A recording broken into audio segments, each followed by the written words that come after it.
With the politics of the country, we see that on page, the front page and page 5 of the Daily Nation. You must toe the party line. Uhuru wants Jubilee parliamentary brass. The deputy president is pictured there at his current office in Nairobi. And details of the Mombasa meeting with party leadership show an uneasy encounter. Remember that meeting between the president and the House leadership, Speaker of the Senate, Speaker of the National Assembly. Were they there? Yes. Both of them were there. The majority leaders in both houses. An angry President Uhuru Kenyatta on Wednesday reprimanded the ruling Jubilee Party, a parliamentary leadership largely made up of Deputy President William Ruto's allies, over a perceived intra-party rebellion. The interview with those who attended the meeting in Mombasa revealed yesterday. So, I mean, where are we? We have so much going on. At the same time, what you may call commotion without motion. What are we looking at now? The status of the Jubilee Party, the status of the government, and all these, what do you call it, noise about the appointment of CS Matiang'i as the chairperson of that cabinet committee. I think a lot of noise is being created purposely to cloud the real issues, because yes, we have the issue of transition. Definitely President Uhuru Kenyatta cannot be president beyond 2022, save for some unfortunate situations. And therefore there will be transition. We'll have another president. He may play another role which I don't know as of now. And that transition is a reality. And that reality is dawning on many people who may have taken it for granted that it was going to be just a walk-in and become president after Uhuru. Now, the second challenge is President Uhuru is frustrated by the fact that whatever he has intended to deliver in the next, in the intervening period may not be delivered because the government is not talking as a system. They are talking with different voices. There is more voice of the transition and less voice of the legacy that he wants to leave to Kenyans. Now, Kenyans are also consumed by the details of the transition, to the extent that when Dr. Matiang'i was appointed, there were 3 keywords that we should have been able to observe, and that should be our point of discussion. The issue of coordination, implementation, and the communication of the projects that are being implemented. You see, you can do the first 2, you can implement, you can coordinate, but if you don't communicate, the public will not know exactly what you're doing. I remember Kibaki 1, we did a lot of work, reversed the trend that was happening to our economy from negative to positive, but Kibaki found it hard to win his second term because there was lack of effective communication. And I think the president wants to communicate that information, and we should have spent more time talking about what is the spirit in Uhuru's appointment of Matiang'i to coordinate those activities. But we have spent more time saying who is going to suffer. I had looked at the dispatch that the president did the first time.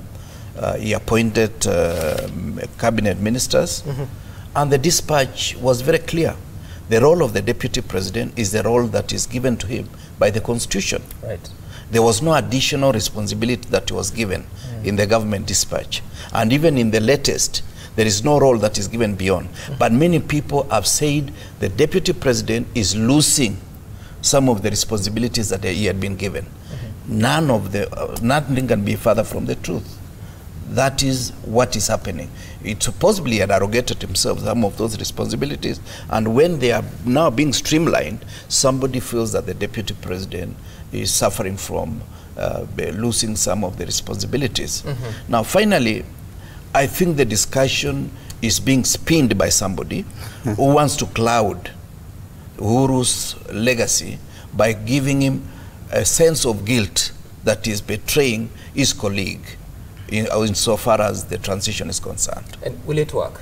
Well, I want to take a different tangent from my brother, and that is what makes both of us anyway. Yes. Well, you look at what is happening in Jubilee. Jubilee is actually on fire. And this fire was stoked by the handshake of the 9th of March. People tend to make political survival when Raila Odinga and company are on the other side of the aisle, and therefore lose a lot of clout and benefits when the same Right Honorable Raila Amolo Odinga joins to serve this country with the sitting president. So that was utterly expected. But first things first, what could have informed Matiang'i's elevation? Basically, it is elevation. This is a guy who will be chairing a committee comprising of all cabinet secretaries and perhaps their principal secretaries. This is somebody who will be supervising the implementation of projects. And we have seen how a particular team going by the name Tanga Tanga has been using that as a leverage for political benefits. So by that getting off their line is a testament that things are not quite rosy. But you remember, the president has made it categorically that he's geared towards leaving a legacy, a corruption-free country, a country where people will appreciate the services being offered by the government, and that informs the constant communication from now Matiang'i's team, and that he would want to leave a cohesive nation even as he exits office. The mere fact that Matiang'i has taken over most of the responsibilities, as a matter of fact, those that were being discharged by the deputy president, is not leaving them, sitting pretty. And you remember on Wednesday, just before I distort my thought process. Okay. On Wednesday, the deputy president's team were to hold a press conference at Boulevard Hotel to castigate that Matiang'i's elevation.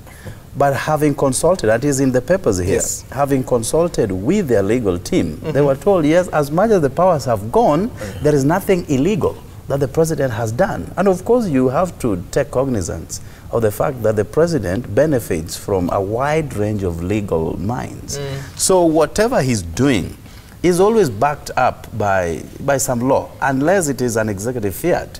And we will go on the streets. So that is why we are on the sidelines.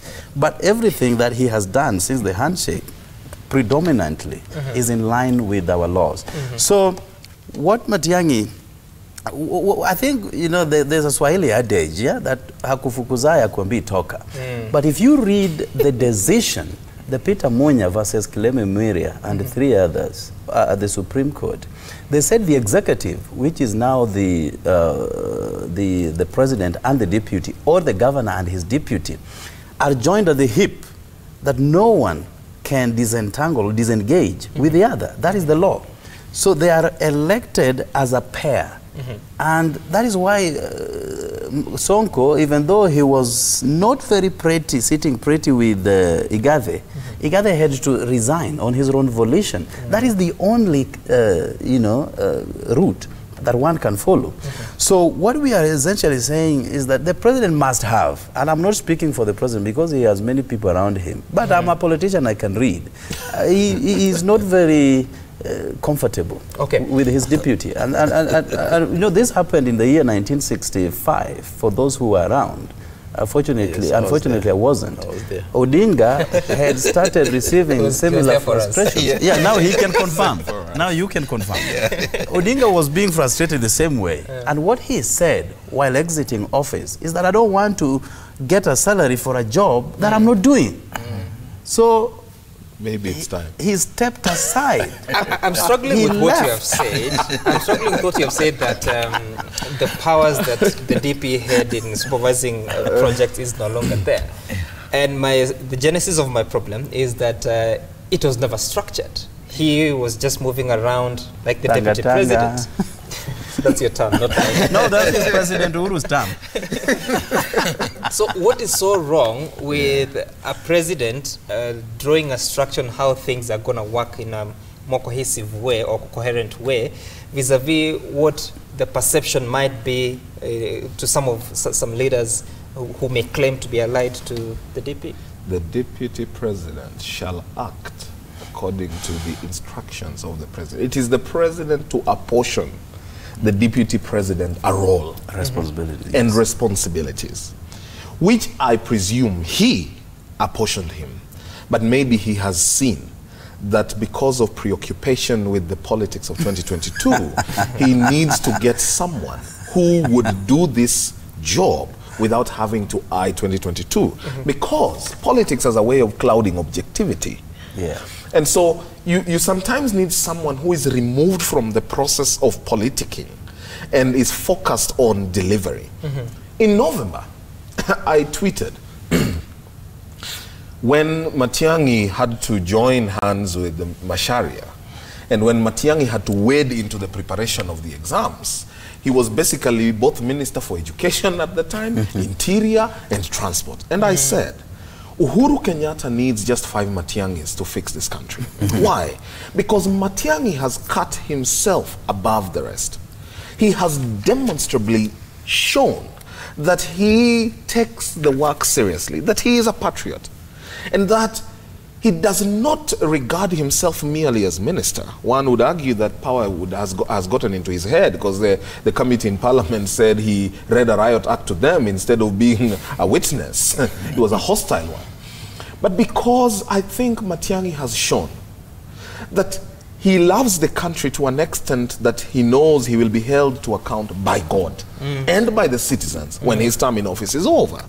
And so every other person who has a chance to do anything, you know, Martin Luther King Jr. said, if you were called to be a street sweeper, sweep as Michelangelo would do his art, or as Beethoven would do his music, or as Shakespeare would write his poetry. Sweep so well that anyone who passes by this place will stop and say, behold, in this place, there lived a great sweeper. And I think that's been the mantra of Matiang'i, to be able to show Kenyans that when he exits, those who will come behind him will come back and say, behold, in this spot, there was a public servant of honor, just as we had Kina Mheshimiwa Kipruto Kirwa, who in their time, together with Kibaki, delivered a country that was economically strong. And it must not be lost on Kenyans. And I want Kenyans to delink and dissociate politics from their own future. Because public service is a call to fix the country for the future. And if we are going to be immersed into politics today and lose focus on securing the future for our children tomorrow, then may ants eat and bite all our nether parts. So I think the president has shown that he wants to leave behind a country. You know, a student asked the president at KICC conference, and he said, Mr. President, what would you want to be remembered for?